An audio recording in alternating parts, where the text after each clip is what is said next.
Hi everyone, this is Veronica and today we are going to talk about ethanol blending. So what is ethanol? Basically, ethanol is a renewable fuel made from various plant materials known as biomass. So we'll discuss about this whole issue. For my video updates, you can follow me on Instagram and the PDF will be uploaded on Facebook and my Telegram channel. So guys, this is a channel StudyIQ. If you're preparing for any government exam, our pen drive and tablet courses are also available. For additional information, you can visit our website or you can call on these numbers given on the screen. So what is the relevance from exams point of view? For MCQs and UPSC Prelims, biofuels are very important. Crops from which biofuels can be generated are important. Mains, you should know about our current biofuel policy. And for mains paper 3 under agriculture, it will be covered. So now what is ethanol blending? So the ethanol blending is the process by which we mix petrol and ethanol which we use in our vehicles. So the mixture is called ethanol fuel or gasohol, which is considered as quasi-renewable energy. So ethanol is a biofuel derived from sugarcane. So you should know it is a biofuel which is derived from sugarcane. So mostly we derive it from sugarcane molasses. Then it is a byproduct in the conversion of sugarcane to sugar, and even we can get ethanol from corn, sorghum and many more such plant items.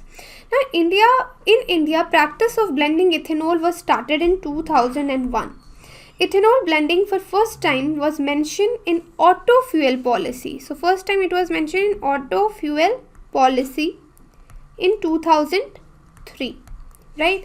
Later, National Policy on Biofuels 2009 made mandatory for all oil companies to sell petrol blended with at least 5% ethanol. 2009 policy has made this mandatory. Now see what are the benefits. Here we will talk about benefits of ethanol. See, it reduces the vehicular emissions. So you should know this. It reduces the vehicular emissions which are causing air pollution, especially carbon monoxide emissions. It is number 2, you can write it is cheaper also than petrol, as it is cheaper to manufacture because its manufacturing is very cheap. Then it decreases a nation's dependence on oil imports. So you know our country depends a lot for oil imports, but if we'll manufacture our own ethanol, it will decrease our dependency for oil imports, right? Then ethanol has higher octane rating than ethanol free petrol, and in case of India, ethanol production can give higher sugarcane price to farmers, so it will help farmers also. How? Because in India, ethanol production can give higher sugarcane prices for farmers, which can help in rural prosperity. So these are the uses. Even sometime before in 2003, when we talk about 2003, there came a program known as Ethanol Blended Petrol Program. But it was not of such success because of various reasons. But now, what are the recent steps government has taken to promote ethanol blending? They have increased the price of ethanol from rupees 3 per liter to rupees 43.70. Okay, so it is an attempt to cut India's oil import dependence as well as to give higher price for sugarcane. So it will help in cutting our oil imports and will help farmers because they will give them higher prices for sugarcane production. India is more than 80% dependent upon imports to meet its oil needs, and we actually mandated that we will use blending up to 10% of ethanol, but inadequate availability has restricted this below to 4%. So we even use lesser than 4% for blending. And government has also announced financial package for sugar mills to enhance ethanol production infrastructure also. So now let's talk about what are India's plans for ethanol blending. So it is being increasingly suggested that India should increase the use of biofuel. As ethanol is a biofuel, we should increase its use to reduce dependence upon oil imports. And among biofuels, ethanol appears to be the most viable alternative, and the government intends to raise ethanol blending in petrol to 20% by 2030. This is our plan. From the currently we are using less than 4%, that is around 2 to 3% we are using. But this is not a good idea. Why? Just we'll discuss this, because increasing the production of biofuels can strain India's water resources. There will be problem with our water resources. How? I will tell you. And it will also affect the food availability. How it will affect the food availability? Because we are giving incentives to farmers to grow sugarcane. So everybody will start growing sugarcane. What will happen to other food items? So there could be a shortage of food availability also. And like we use jatropha for biofuels, and it has often proven to be commercially unviable. So that is because government says only surplus food items, plant materials should be used for making ethanol. But if we'll produce such the plants like jatropha, if we'll wait for surplus, so it will often prove commercially unviable, right? So let's, as I told you, there is a problem with water usage. So let's analyze how. See, the water footprint, that is water required. What is water footprint? That is water required to produce a liter of ethanol. So it includes, we use rainwater at the root zone used by ethanol producing plants such as sugarcane, and we also use surface and groundwater and even fresh water to wash away the pollutant. So lot of water requirement is there in ethanol production, right? So India's water footprint is not only high in overall terms, but India also uses more. We use lot of more surface and groundwater than US and Brazil. So why here we are comparing our footprint, water footprint, with US and Brazil? Because these are the top ethanol fuel producers, US and Brazil. Then there is European Union, then China, and Brazil has largest, or you can say it has the most successful biofuel plants also. So most of our daily use of water come from this source, and therefore it needs to be used judiciously, because our daily source water comes from surface and groundwater, and we can't let it go for ethanol production all the time. So there is another problem of land resources also. See why. Sugarcane currently accounts for around 3% of India's net sown area.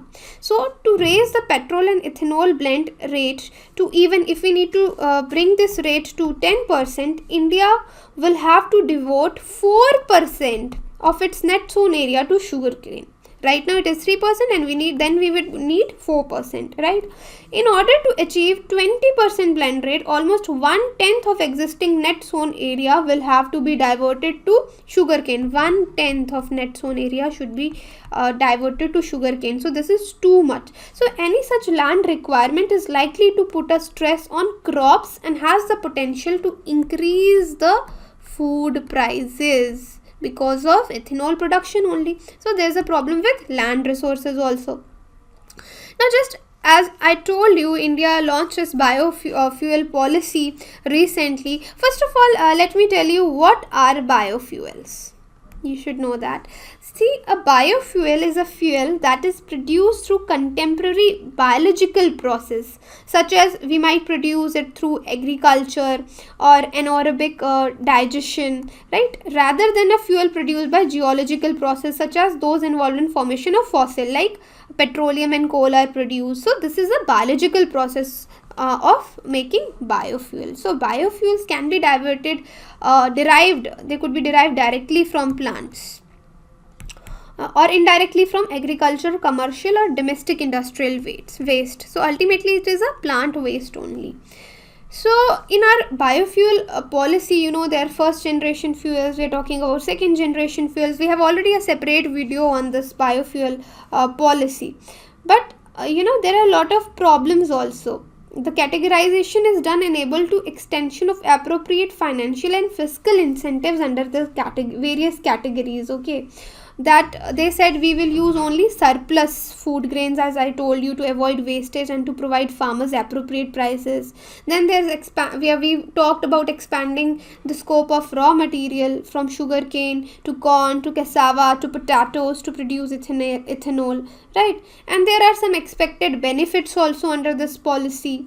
But what we need to talk about this policy, you know the salient feature, you can watch a separate video, but we will talk about implementation challenges of this policy. That is why we are talking about ethanol blending today, that why it is not a good idea for India, because there are a lot of technical challenges. There is supply chain management challenges. There is very limited private sector investment in this process. And there is food versus fuel challenge also, and environmental challenges also. So we talked about water challenges and land challenges in detail. Now, what is the way forward for all these challenges and the problem of water and food we generally talk about?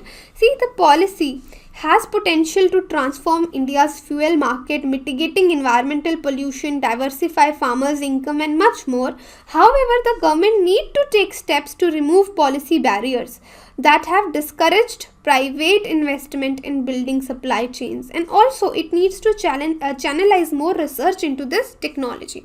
Like increasing petrol ethanol blending does not seem viable in current scenario, as I have explained to you.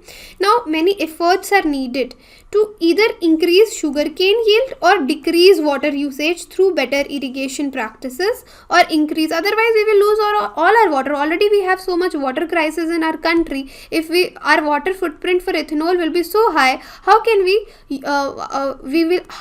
save water for our regular uses? So trying to increase blending without these efforts can encroach upon land and water. So land and water is a major issue right now, and obviously food production after it. So you can write more way forward. What do you think? How can we imply this to increase should it be increased or should it not be ethanol production? So this is about today's lecture. If you have any queries, you can contact me. PDF will be uploaded on this Telegram channel also. Thank you.